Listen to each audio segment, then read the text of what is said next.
সূচনা কিছু পেয়েছেন? না স্যার, এমনিতেই তো জানা যায় যে কিভাবে আগুন লেগেছে, কিন্তু এখানে তো বোঝাই যাচ্ছে না যে আগুন লাগার কারণটা কি। আচ্ছা, দেখো অ্যাম্বুলেন্স কত দূর এলো। ঠিক আছে স্যার।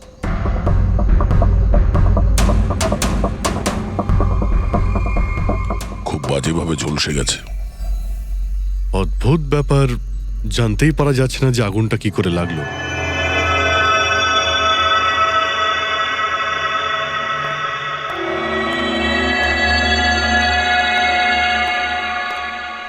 কিভাবে হলো এইসব? সবকিছু তো একদম ঠিক ছিল, জানি না আগুন কি করে লাগলো। এতজন মানুষের অভিশাপ তো লাগবেই, তাই না? এই কি বললে তুমি? আমি জানতে পেরেছিলাম স্যার যে দিলীপ স্যার কোনো কোর্টের কেসে ফেঁসে গেছিলেন। খুব বড়সড় কেস ছিল স্যার, কিন্তু কিছুদিন আগে ছাড়াও পেয়ে গেছিলেন। অনেকে এই নিয়ে রেগেও ছিলেন। আচ্ছা, এই ঘটনার সুযোগ নিয়ে কেউ ওকে মেরে দেয়নি তো? না, কোর্টে উনি নির্দোষ প্রমাণিত হয়েছিলেন, উনি কিচ্ছু করেননি। কি কি কেস ছিল? 9 বছর আগে জামাইবাবু থিয়েটারে আগুন লেগে গিয়েছিল, যার জন্য বেশ কয়েকজন মারাও গিয়েছিল, আর সমস্ত দোষ জামাইবাবুর ঘাড়ে চাপলো। এমনি এমনি কি করে আগুন লাগতে পারে? এটা নিশ্চয়ই কারোর প্ল্যানিং। কাউকে সন্দেহ হচ্ছে আপনাদের? এটা কে করতে পারে? যে কেউ করতে পারে, অনিতাও করতে পারে।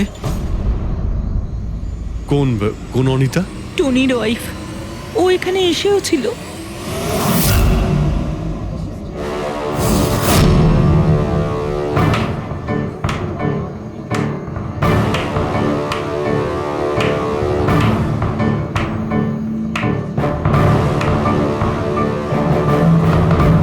অনিতা,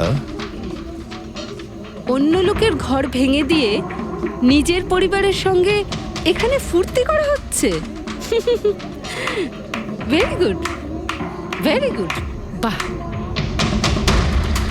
কিন্তু একটা কথা মনে রেখো, ওই লোকগুলোর মতো তোমরাও ছটফট করে মরবে। সিকিউরিটি, এই চুপ, একদম চেঁচাবি না। বের করো একে বাইরে, বের করো। চলুন ম্যাম, বাইরে চলুন। আউট। মনে হচ্ছে তোদের কি পরিণতি হবে তা নিয়ে কোনো মাথা ব্যথা নেই। তোদের খারাপ সময় শুরু হয়ে গেছে, মনে রাখিস। তুই আমার টনির সাথে যা করেছিস না, মনে রাখিস, এরপরে তুই আর বেশি দিন বাঁচবি না, শুনেছিস? তুই এই নিয়ে যাবে কে? তুই আর বাঁচবি না, নরকে যাবি তুই। আর তাকে দেখছো কি? নিয়ে যাবে কে? তোকে নরক যন্ত্রণা ভোগ করতে হবে, ছটফট করে মরবি তুই, মনে রাখিস। আরে যা।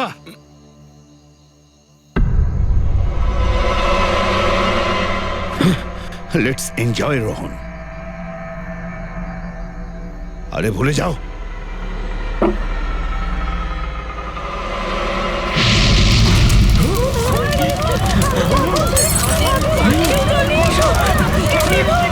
দিলীপ আর রোহনকে যে কেসে ভাসানো হয়েছিল, সেই কেসেই কোর্ট টনিকে শাস্তি দিয়েছিল।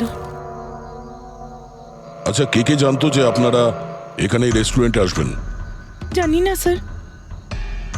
আচ্ছা, দিলীপ বাবু আসার আগে এই চেয়ারের আশেপাশে কাউকে দেখেছিলেন? কোনো অচেনা কাউকে? না স্যার, কাউকেই দেখিনি স্যার। এই টেবিলটাকে রিজার্ভ করেছিল? দিলীপবাবু ফোন করেছিলেন, বলেছিলেন যে আমাদের জন্য টেবিল রিজার্ভ করে রাখো। সবসময় এখানেই বসতেন, এই টেবিল, এই চেয়ারেই। রেগুলার কাস্টমার ছিলেন আমাদের। কারোর আগে থেকে জানা ছিল যে দিলীপ এখানে এই চেয়ারে বসবে? স্যার, চেয়ারের আশেপাশে তো এমন কোনো জিনিস নেই যা দিয়ে আগুন লাগতে পারে। এ তো অদ্ভুত ধরনের মিস্ট্রি। সিসিটিভি ক্যামেরা,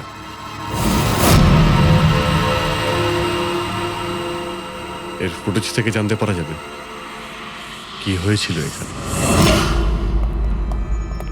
ও মাই গড, এসব কিভাবে হলো? কে করতে পারে এসব?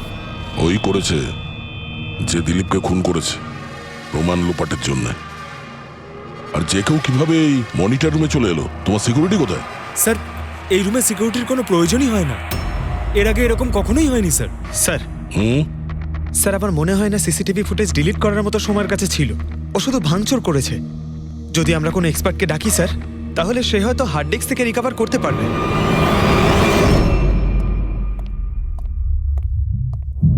স্যার হ্যাঁ? স্যার 9 বছর আগে দিলীপ আর রোহনের একটা থিয়েটার ছিল যেটায় আগুন লেগে গিয়েছিল। এক্সিট এন্ট্রির দরজা বন্ধ থাকার কারণে 12 জন লোক আগুনে পুড়ে মারা যায়। ভিকটিমদের ফ্যামিলি যখন কেস করে তখন ইনভেস্টিগেশনে জানা যায় যে সেই সময় একজন গার্ড ছিল। হ্যাঁ, টনি। হ্যাঁ স্যার। স্যার কোর্টে এটা প্রমাণ হয়ে গিয়েছিল যে টনি অনেক মদ খেয়েছিল, আর মদের নেশা সে এতটাই চুর ছিল যে ইমার্জেন্সি এক্সিটের দরজাও খুলতে পারেনি। হ্যাঁ, কিন্তু এই টনির স্ত্রী অনিতা এটা মানতে রাজিই নয় যে ভুলটা টনি করেছিল। স্যার শুধু উনিই নন, অনেক আর্টিকেল এবং নিউজ পেপারও কিন্তু কোর্টের সিদ্ধান্তের ব্যাপারে কথা বলেছিল।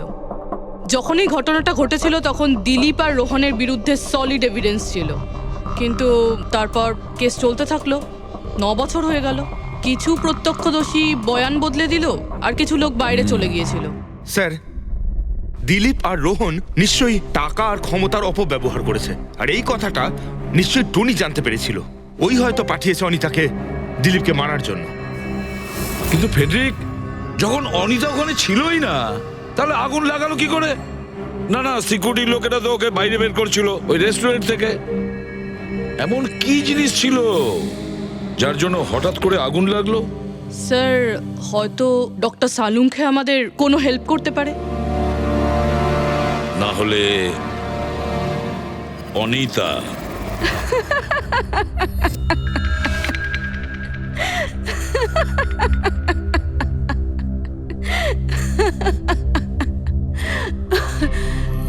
আপনারা তো অবাক হচ্ছেন কেন? আমার হাসি দেখে নাকি দিলীপের মৃত্যুর জন্য? দিলীপের মারা যাওয়াতে এত আনন্দ কিসের?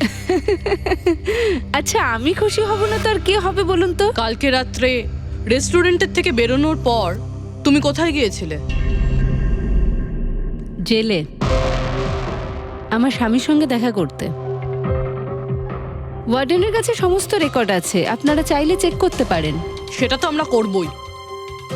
আর এইটাও যে তুমি ওই আগুনটা লাগালে কিভাবে? কোনো কালো জাদু করেছিলে তুমি? দিলীপের গায়ে হঠাৎ করে আগুন লাগলো কি করে? কালো জাদু জানলে অবশ্যই প্রয়োগ করতাম, কিন্তু আমি খুব খুশি হয়েছি। দিলীপও ঠিক সেইভাবেই ছটপট করে মরেছে যেভাবে 9 বছর আগে ওই নিরীহ লোকগুলো মারা গেছিল, যেটা শাস্তি এখন আমার স্বামী টনি ভুগছে। তুমি এইটা কিভাবে বলতে পারো যে টনির কোনো ভুল ছিল না? তুমি তো ওখানে ছিলেই না। আমি ওখানে ছিলাম না, কিন্তু টনি এখানে ছিল। সেদিন ওর শরীর খারাপ ছিল। ওর মালিকদের মানে রোহন আর দিলীপকে বলে তাড়াতাড়ি বাড়ি চলে আসে আগুন লাগার অনেক আগেই। ভুল ওদের দুজনের ছিল।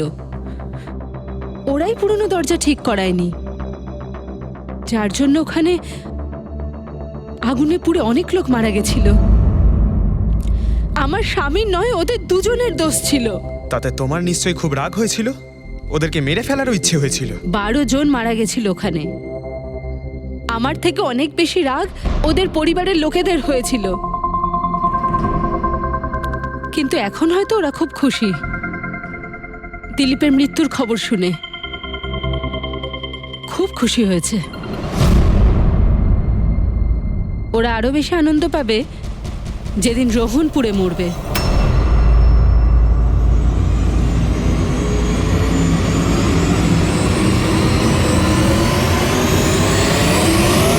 স্যার 42 জন আছে, ওই 12 জন ভিকটিমের কাছের আত্মীয় আর ফ্যামিলির লোকেরা মিলিয়ে। সাসপেক্ট বেশি আর সময় কম। স্যার, এই 42 জন লোকের মধ্যে সবার আগে সেই সমস্ত লোকেদের নাম সরিয়ে দিতে হবে যারা কালকে দিলীপের মৃত্যুর সময় শহরে ছিল না। স্যার 9 বছর হয়ে গেছে এই ব্যাপারটার।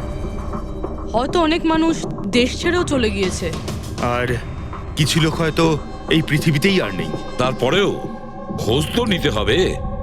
দেখো কজন শহরে ছিল যখন দিলীপের মৃত্যু হয়।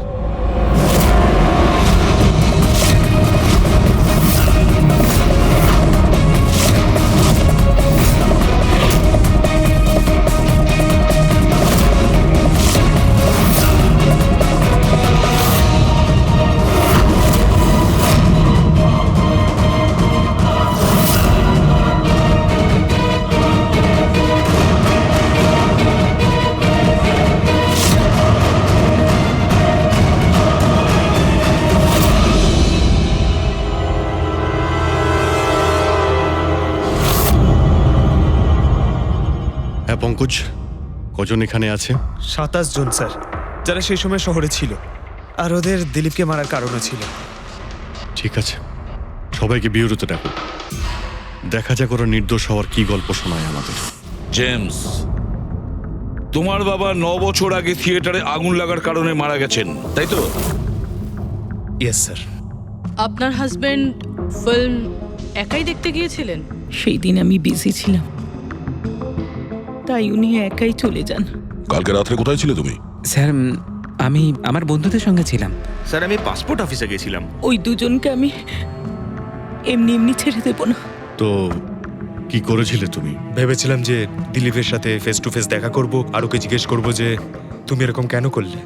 স্যার তারপরে আমি আমার বন্ধুদের সাথে বাড়িতে যাই। আমি আমার ওয়াইফের সাথে মলে ছিলাম। স্যার আমার বন্ধুদের জিজ্ঞাসা করতে পারেন। স্যার যদি ওর সাথে আমার দেখা হতো তাহলে ও রেস্টুরেন্টে বেঁচে ফিরতো না। দিলীপ ওর কর্মের শাস্তি পেয়ে গেছে। আমি রেস্টুরেন্ট থেকে জানতে পারলাম যখন যে দিলীপের সাথে কি হয়েছে, তখন মনে শান্তি পেলাম স্যার।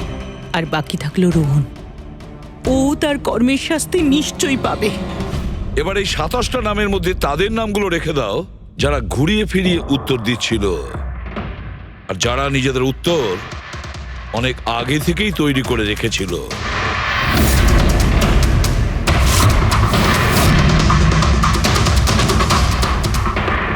স্যার এবার 15 জন রইল। এবার এই 15 জনকে ওই দিনের ব্যাপারে জিজ্ঞাসা করতে হবে যখন 9 বছর আগে থিয়েটারে আগুন লেগেছিল। দেখা যাক কে সব থেকে বেশি রেগে যায় আর কে মুখ ঘুরিয়ে নেয়। স্যার আমার ভাই মাধ্যমিক পাশ করেছিল। ও বলেছিল বন্ধুদের পার্টি দিতে চায়, সিনেমা দেখাতে চায়, টাকা দাও। স্যার আমি সেই জন্য ওকে টাকাও দিয়েছিলাম। হয়তো ওই টাকাটা আমার ওকে দেওয়া একেবারেই উচিত হয়নি স্যার। যে এই কাজটা করে থাকুক খুব ভালো করেছে। আজকে আমি খুশি, আজ আমি খুব খুশি। কুমারবাবু, আপনি ইউনিভার্সিটিতে ফিজিক্সের প্রফেসর, তাই তো? Yes sir, head of the department physics. কিন্তু আমার নিজের ছেলেরই পড়াশোনায় কোনো ইন্টারেস্টই ছিল না।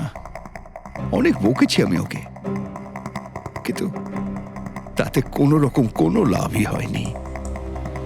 1 নম্বরের বদমাইশ হয়ে উঠেছিল। সেদিনও কলেজ বাঙ্ক করে বন্ধুদের সাথে সিনেমা দেখতে চলে গিয়েছিল। আর স্যার তারপর ও আর কোনোদিন বাড়ি ফিরে আসেনি। হিমেশ, রাইট? তুমি কন্ট্রাক্টর না? হ্যাঁ স্যার। হিমেশ, 9 বছর আগে তুমি তোমার স্ত্রীর সঙ্গে সিনেমা দেখতে গিয়েছিল ওই সিনেমা হলে। আমাদের নতুন নতুন বিয়ে হয়েছিল, স্যালোনির সাথে সিনেমা দেখতে গিয়েছিলাম। ওর খুব খিদে পেয়েছিল, আমি সিঙ্গাড়া আনতে বাইরে গেছিলাম। আমি ওখানে ফিরে গিয়ে দেখলাম ওখানকার দরজা লক হয়ে গেছে, আর ভেতর থেকে লোকেদের চিৎকার চেঁচামেচি শোনা যাচ্ছিল, আর আর খুব ধোঁয়া বেরোচ্ছিল ওখান থেকে। আমি স্যার দরজা খোলার অনেক চেষ্টা করেছিলাম, আমি খুব চেষ্টা করেছিলাম। আমি পাগলের মতো দরজায় ধাক্কা দিতে থাকি। সালোনি সালোনি সালোনি বলে আমি চিৎকার করতে থাকি, কিন্তু আমি কিচ্ছু করতে পারিনি স্যার। আমি কিচ্ছু করতে পারিনি, আমার সালোনিকে আমি বাঁচাতে পারিনি। ওখানে তো একটা গার্ডও ছিল না, টনি? ও কি দরজা খোলেনি? ছিল না স্যার। ওখানে আর কোনো গার্ড, মানে আর কাউকে দেখেছিলে তুমি? কেউ ছিল না স্যার, কেউ ছিল না। আমি 9 বছর আগে কোর্টে যে কথা বলেছি আজও তাই বলছি। যখন সিনেমা হলে আগুন লেগেছিল তখন টনি ওখানে ছিল না স্যার।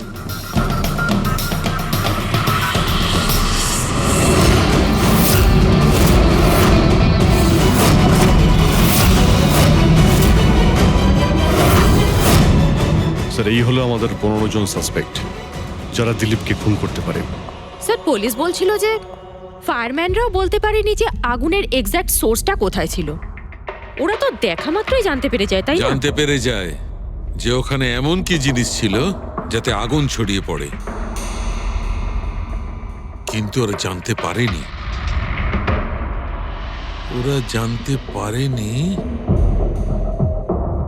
ওরা এই জন্য জানতে পারেনি কারণ ওই জিনিসটার না ছিল কোনো গন্ধ, না ছিল রং। Exactly sir. যদি এটা লিকুইড হতো না তাহলে দিলীপ নিশ্চয়ই বুঝতে পারতো ওই চেয়ারটায় বসা মাত্রই। আর পাউডার থাকলে আমরা টেস্ট করে পেয়ে যেতাম। তার মানে এটা তো গ্যাস। তার মানে হচ্ছে এটা ছিল গ্যাস। গ্যাস? এই জন্য ওই ফায়ারম্যান জানতে পারেনি যে কিসের জন্য আগুন লেগেছিল। ইনফ্লেমেবল গ্যাস বস, যার শুধু একটা স্পার্কের দরকার হয় জ্বলে উঠবার জন্য। কিন্তু একটা কথা বুঝতে পারছি না, দিলীপ যে চেয়ারে বসেছিল সে চেয়ারে গ্যাস আসলো কোথা থেকে? চেয়ার থেকেই। কি চেয়ার থেকে? সেটা এইভাবে বস, যে চেয়ারে দিলীপ বসেছিল তার নিচের অংশে কেউ ওই ইনফ্লেমেবল গ্যাসকে স্প্রে করেছিল। মারা যাওয়ার সময় দিলীপের সংস্পর্শে দুটো জিনিস ছিল। একটা তো এই চেয়ার যেটাতে ও বসেছিল, আর একটা ওয়াইনের গ্লাস যেটা ও হাতে ধরেছিল। আমরা এই দুটো জিনিসই চেক করেছি। তো এই চেয়ারটার থেকে আমরা ইনফ্লেমেবল গ্যাসের কিছু ট্রেসেস পেয়েছি। বস, আমাদের আশেপাশের পরিবেশে সর্বদা জ্বলনশীল পদার্থ ঘুরে বেড়ায়, যেটা কখনো কখনো স্পন্টেনিয়াসলি জ্বলে যায়। যেমন হচ্ছে মাস গ্যাস, একটা ন্যাচারাল বায়োগ্যাস, আর জ্বলনশীল গ্যাস এর মেইন কম্পোনেন্ট। তার মানে ইনফ্লেমেবল গ্যাস যে কোনো সময় হাওয়াতে এমনি এমনি জ্বলে উঠতে পারে? না ফ্রেডি, নিজে নিজে নয়। যখন পরিবেশটা খুব বেশি উত্তপ্ত হয়ে ওঠে আর সেটা পরিবেশের অক্সিজেনের সঙ্গে মিশে যায়, তখন একটা সুপার হাই টেম্পারেচার উৎপন্ন হয়, যার কারণে এই আগুন লেগে যায়। কিন্তু ডক্টর সালুখে, ওখানে তো এরকম কোনো হাই টেম্পারেচারের মতো কিছু ছিলই না। এক্স্যাক্টলি, এমন কোনো ডাইরেক্ট সোর্স ছিলই না যাতে তাপ উৎপন্ন হতে পারে। বস, এই জন্যে আমার মনে হচ্ছে খুনি কোনো এক্সট্রা ডিভাইস ব্যবহার করেছিল এই এত বেশি টেম্পারেচার উৎপন্ন করার জন্যে। আর এই চেয়ারটা তো রেডিই ছিল, এর তো শুধু একটা স্পার্কের দরকার ছিল। কিন্তু স্যার, এভাবে কেউ হিট কিভাবে উৎপন্ন করবে? হ্যাঁ, করা যেতে পারে তো। যেমন উদাহরণস্বরূপ ম্যাগনিফাইং গ্লাস। ম্যাগনিফাইং গ্লাস দিয়ে সূর্যের রশ্মিকে বিশেষভাবে ফোকাস করে আমরা ছেলেবেলায় কাগজ পড়াতাম।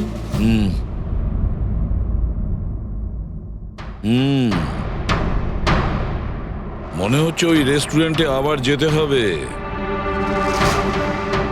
খোঁজ নিতে হবে কিসের থেকে আগুনটা লেগেছিল।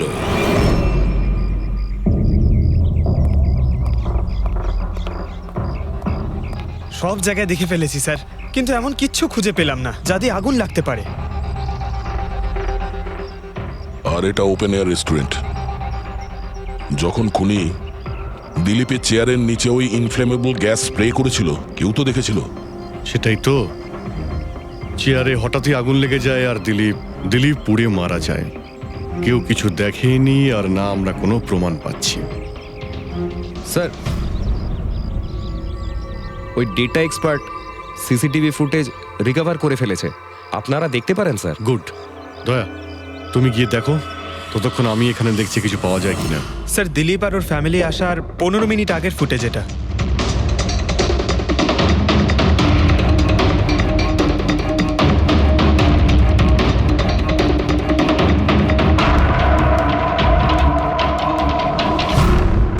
এ চেয়ার চেঞ্জ করছে। এর কোনো দ্বিতীয় অ্যাঙ্গেল আছে কি এই সময়েরই? চেক করো। 1 মিনিট স্যার।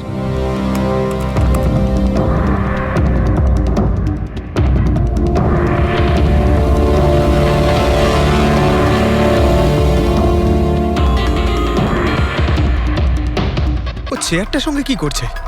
গ্যাস স্প্রে করছে নাকি? হ্যাঁ, ও নিজের চেয়ারে গ্যাস স্প্রে করলো, আর ও নিজের চেয়ারের সঙ্গে ওই চেয়ারটা বদলে দিল যেটাই দিলীপ বসতো।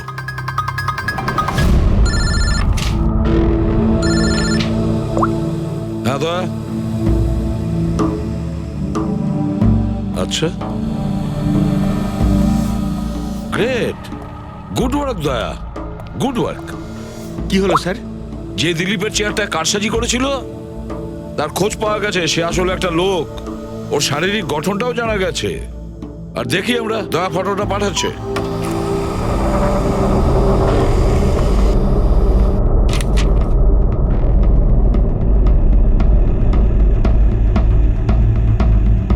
খুনি এই বাকি লোকগুলোর মধ্যেই কেউ একজন, এদেরই মধ্যে কেউ। আর এবার এর পরের শিকার রোহান।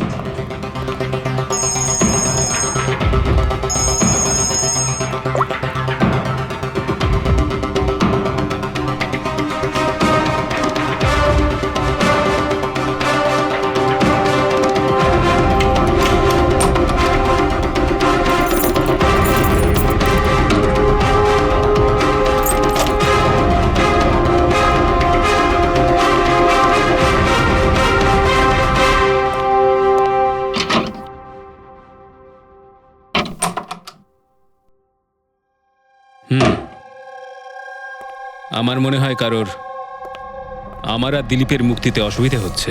আমার প্রাণের ঝুঁকি আছে এখানে। I will talk you later. Bye. Sir, everything is okay. All right, তুমি এখানেই থাকবে আর কাউকে ভেতরে ঢুকতে দেবে না। Be alert. Okay? Okay sir.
My god,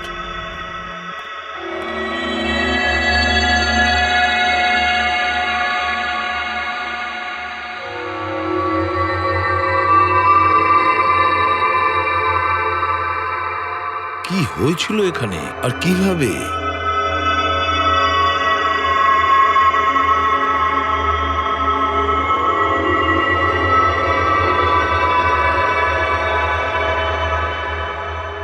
এখানে আর অন্য কোনো জিনিসের স্মেল পাওয়া যাচ্ছে না, শুধু এই পোড়া লাশটার দুর্গন্ধ ছাড়া। মানে স্যার, এই মার্ডারটাও ইনফ্লেমেবল গ্যাস দিয়েই করা হয়েছে হয়তো। এসব হলো কিভাবে? হ্যাঁ স্যার, আসলে আমি রোহন স্যারের বডিগার্ড। আচ্ছা, তাহলে আপনারা কোথায় ছিলেন যখন এসব হলো? স্যার, রোহন স্যার আমাকে বাইরে পাহারা দিতে বলেছিলেন। তার কিছুক্ষণ পরেই আমি ওনার চিৎকার শুনতে পেয়ে ওনার রুমের দিকে দৌড়ে আসি আর দেখি দরজার চারদিক থেকে ধোঁয়া বেরোচ্ছিল। আমি অন্য চাবি দিয়ে দরজা খুলে ভিতরে যাওয়ার পর দেখলাম যে স্যার ততক্ষণে রোহন স্যার পুড়ে গেছেন। আপনারাও কেউ কিছু জানেন না? অদ্ভুত ব্যাপার, রুমের মধ্যে কোনো সূত্র পাচ্ছি না, শর্ট সার্কিট হয়নি, পর্দাটা ভেতর থেকে বন্ধ, এই উইন্ডোজটা পার্মানেন্টলি ক্লোজড, কেউ বাইরে থেকে ভেতরেও আসতে পারবে না, আর বাইরে থেকে ভেতরে কোনো ভিউও নেই, কেউ দেখতেও পাবে না। তাহলে লোকটা মরলো কিভাবে? এটার থেকে আগুন লেগেছে বস।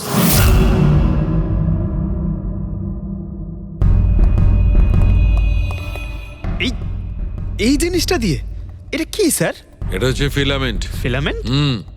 ইলেকট্রিক বাল্বের ভেতরের ফিলামেন্ট। যখন এই ফিলামেন্টের ভেতর দিয়ে ইলেকট্রিক পাস করানো হয় তখন এটা গরম হয়ে লাল হয়ে যায়। বস, খুনিও এই টেকনিকটাই ব্যবহার করেছে ওই জ্বলনশীল গ্যাসটাকে জ্বালানোর জন্য। কিন্তু ওই রেস্টুরেন্টে যেখানে দিলীপ মারা গিয়েছিল ওখানে তো আমরা এরকম কোনো ফিলামেন্টের মতন কিছু পাইনি। বস, এত ছোট্ট একটা জিনিস, ওটা খোলা জায়গা, হয়তো কোথাও উড়ে চলে গেছে, কিন্তু এখানে তো পুরো ঘরটাই বন্ধ, তাই জন্য খাটের তলায় এটা আমি পেয়ে গেছি। কিন্তু স্যার, ফিলামেন্ট দিয়ে ইলেকট্রিক পাস করানোর জন্য ওয়্যারসের কোনো না কোনো কানেকশন তো থাকা উচিত বেড পর্যন্ত। আছে, এখানেই নিশ্চয় কোথাও আছে। পুরো বেড চেক করেছি আমরা, রুমটাও চেক করেছি, এরকম কিছুই তো পাইনি আমরা। দয়া, ওই দরজাটা কিসের? Manager, yes sir. ওই দরজার ওপারে কি আছে? স্যার আর একটা রুম আছে, এই রুমের সাথে ওটা কানেক্টেড। এমনিতে এই দরজাটা সিল থাকে, এটাকে কেউ খোলে না স্যার। খুলুন এই দরজাটা। Yes sir. আসুন স্যার।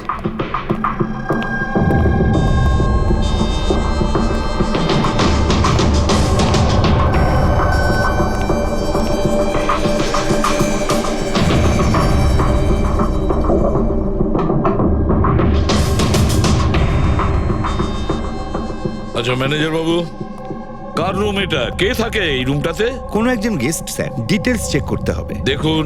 Okay sir.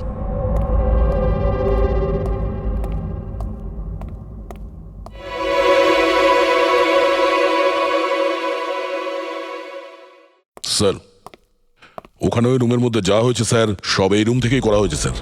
কিন্তু যদি কারেন্ট এই রুম থেকে পাস করা হয়ে থাকে তাহলে এখান থেকে বেড পর্যন্ত কোনো না কোনো ওয়্যার তো থাকা উচিত। আর যদি থেকে থাকে তাহলে রোহন নিশ্চয়ই সেটা দেখতে পেয়েছে। হ্যাঁ, হয়তো ওর বডিগার্ডও দেখে থাকবে। ডাকো তো ওর বডিগার্ডকে। আপনি এদিকে আসুন।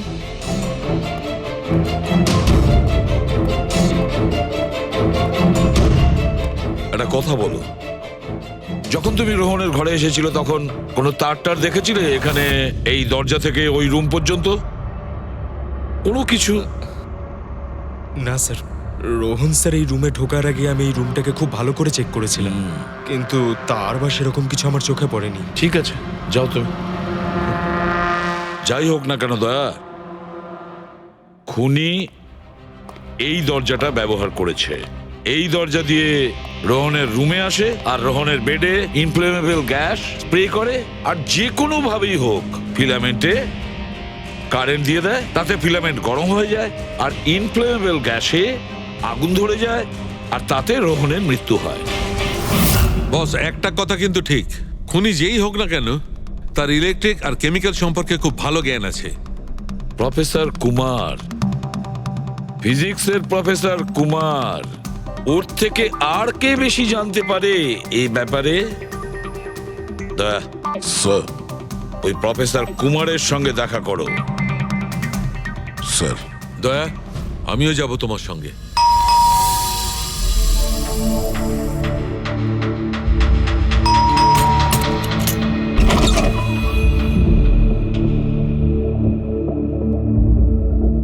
প্রফেসর কুমার আছেন বাড়িতে? হ্যাঁ আছেন, কিন্তু আপনারা? সিআইডি। সিআইডি? সব ঠিক আছে তো স্যার? হ্যাঁ, ওনাকে কিছু জিজ্ঞাসা করার আছে। কোথায় উনি? বাইরে বাচ্চাদের পড়াচ্ছেন, আমি ডেকে আনছি। ঠিক আছে ঠিক আছে, আমরা দেখছি।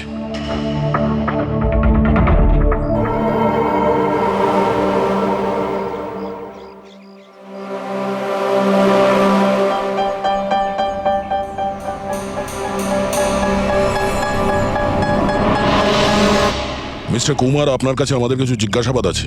বলুন, কি জানতে চান? আপনি এটাকে চেনেন? এটা তো ফিলামেন্ট। গুড, ঠিক চিনেছেন আপনি। আপনি জানেন আমরা এই ফিলামেন্টটা কোথা থেকে পেয়েছি? সেটা তো আপনারাই বলতে পারবেন কোথা থেকে পেয়েছেন। রোহনের বিছানার নিচে। কাল রাত্রে রোহন ওই বিছানাতেই পুড়ে মারা গেছে। হোয়াট? রোহনও মারা গেছে? কাল রাত্রে আপনি কোথায় ছিলেন? রাত 9টা থেকে ভোর 3টে পর্যন্ত। আপনারা আমাকে সন্দেহ করছেন?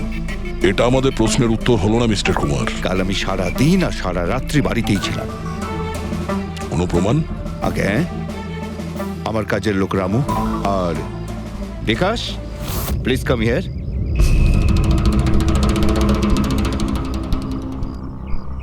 Yes sir. এনাদের বলো যে কাল কোথায় ছিলাম। স্যার আমাদের সবার এক্সট্রা ক্লাস নিচ্ছিলেন এই বাড়িতেই। কটা থেকে কটা পর্যন্ত? স্যার সন্ধ্যা 6টা থেকে ভোর 5:30 পর্যন্ত। সামনেই আমাদের এক্সাম, তাই আমরাই স্যারকে রিকোয়েস্ট করেছিলাম এক্সট্রা ক্লাস করানোর জন্য। ঠিক আছে স্যার, তুমি যাও বাবা। স্যার, আমার আরো 5 জন স্টুডেন্টস আছে যারা কাল সকাল 9টা থেকে 5:30 পর্যন্ত আমার কাছে ছিল। বলেন তো ওদেরও ডাকি? ঠিক আছে, এবার আমি যেতে পারি স্টুডেন্টদের পড়াতে? Please please. Thank you.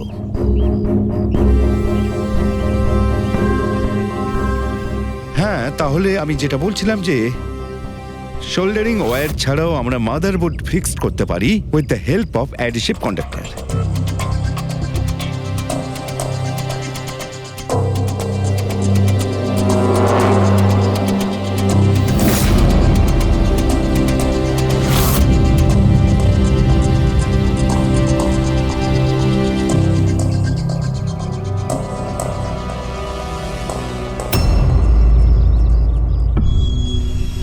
My god, my god! আরে ভাই, কি ব্যাপারটা? কি? আরে ভাই, এই ভুলটা আমি কি করে করলাম? কি গড, বুড়ো হয়ে গেছি আমি বুড়ো হয়ে গেছি। দয়া একটা কাজ করবে, 1 ঘন্টা পরে ফরেন্সিক ল্যাবে দেখা করো। একটা জিনিস দেখাবো। 1 ঘন্টা পরে। আরে ওই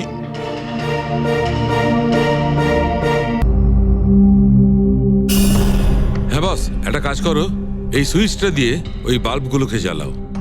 এই সুইচ দিয়ে? এই সুইচ দিয়ে? হ্যাঁ হ্যাঁ, এই সুইচটা দিয়ে। আরে এর মধ্যে কোনো কানেকশন দেওয়া নেই, কিভাবে জ্বলবে? তুমি প্রশ্ন করো না, কখনো কখনো আমার কথাটাও মেনে নাও। কখনো কখনো। এই অন করলাম। কই স্যার, কিছুই তো হলো না। হবে হবে। আরে কি হবে? কিছুই হবে না। হবে ভাই, বিলিভ মি, হবে। 1 মিনিট। আরে ওর শরীর ঠিক আছে তো? হ্যাঁ স্যার জানি না কি হয়েছে, প্রফেসর কুমারের সঙ্গে দেখা করে আসার পর থেকেই উনি বাল্ব নিয়ে খেলে যাচ্ছেন। একটা কথা বলো, ওই ফিঙ্গারপ্রিন্ট গুলোর খবর কি, যেগুলো তুমি হোটেলের লোকেদের কাছ থেকে নিয়েছিলে আর ওই রুমটা থেকে নিয়েছিলে? স্যার অনেক ফিঙ্গারপ্রিন্টস পাওয়া গেছে, কিন্তু সবগুলো স্টাফ মেম্বারসদেরই, এছাড়া আর কারোর পাওয়া যায়নি। এটা কিভাবে সম্ভব? এই যে দাদা, একটু এই দিকেও দেখুন। হ্যাঁ হ্যাঁ দেখছি। হ্যাঁ,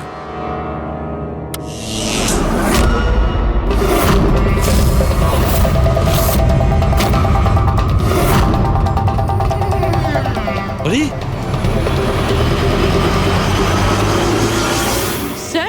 স্যার, এই বাল্বগুলো জ্বললো কিভাবে? এ কি কাণ্ড করলেন ডক্টর সালুকে? কোনো তার ছাড়াই আপনি সবকটা বাল্ব জ্বালিয়ে দিলেন। কিন্তু ডক্টর সালুকে, এটা আপনি করলেন কিভাবে? এটা ঠিক তেমন ভাবেই হয়েছে ফ্রেডি, যেমন ভাবে খুনি করেছিল। ওই দিলীপের চেয়ারটাতে আর রোহনের বেডে। ম্যাজিশিয়ান সালুকে, এবার পরিষ্কার করে বলুন আপনি সব করলেন কিভাবে? কারেন্ট কি হাওয়া থেকে আসলো? হাওয়া থেকে আসেনি বস, তাহলে? কারেন্ট এসেছে ইলেকট্রিক পেইন্টের সাহায্যে। Electric paint? হ্যাঁ, ইলেকট্রিক পেইন্ট। আসলে ইলেকট্রিকের যে তার হয় সেটা মেটালের হয়। Metal is a good conductor of electricity, সেই জন্য কারেন্ট ওর মধ্যে দিয়ে পাস করে। ঠিক একই রকম ভাবে কিছু পেইন্টও আছে যেগুলোকে আমরা ইলেকট্রিক পেইন্ট বলি, আর এটাও গুড কন্ডাক্টর অফ ইলেকট্রিসিটি। এর মধ্যে দিয়েও ইলেকট্রিসিটি পাস করতে পারে। অদ্ভুত ব্যাপার হলো এটা যে কোনো কালারের সঙ্গে মিশে যায়, যেটা খুব সহজে যে কোনো ব্যাকগ্রাউন্ডে মার্জ হতে পারে। ও, এই কারণেই আমরা হোটেলের রুমে আর রেস্টুরেন্টে কিছু দেখতে পাইনি স্যার। এক্স্যাক্টলি দয়া। খুনি আসলে হোটেলের রুমের আর রেস্টুরেন্টের ফ্লোরের দুটোর কালার এই কালারের সঙ্গে ম্যাচ করেছে, এই জন্য আমরা দেখতে পাইনি।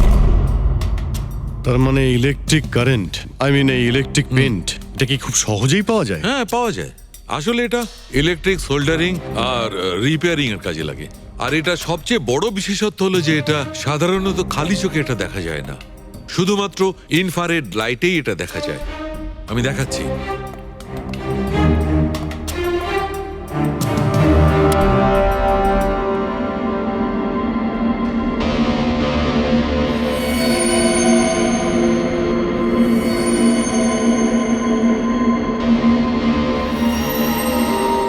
দেখেছো বস? হ্যাঁ, খনিও ঠিক এইভাবেই ইলেকট্রিক পেইন্টের ব্যবহার করেছে আর এই সার্কিট তৈরি করেছে।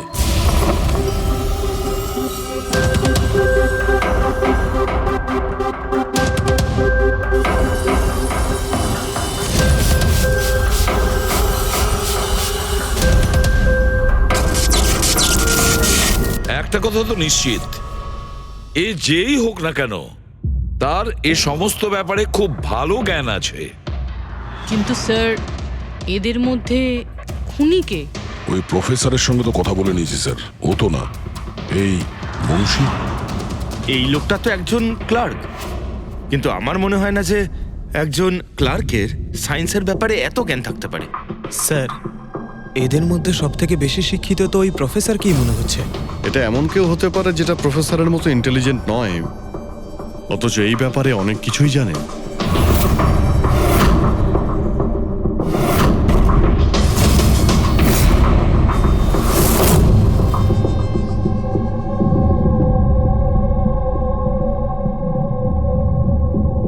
সেই লোকটা অভিজিৎ, এই লোকটাই সে।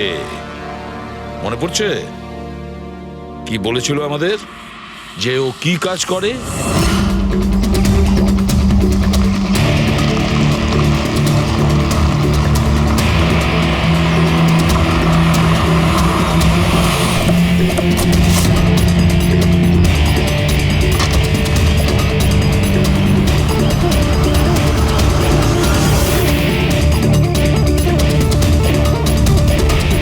যাওয়া যাক শ্বশুর বাড়ি।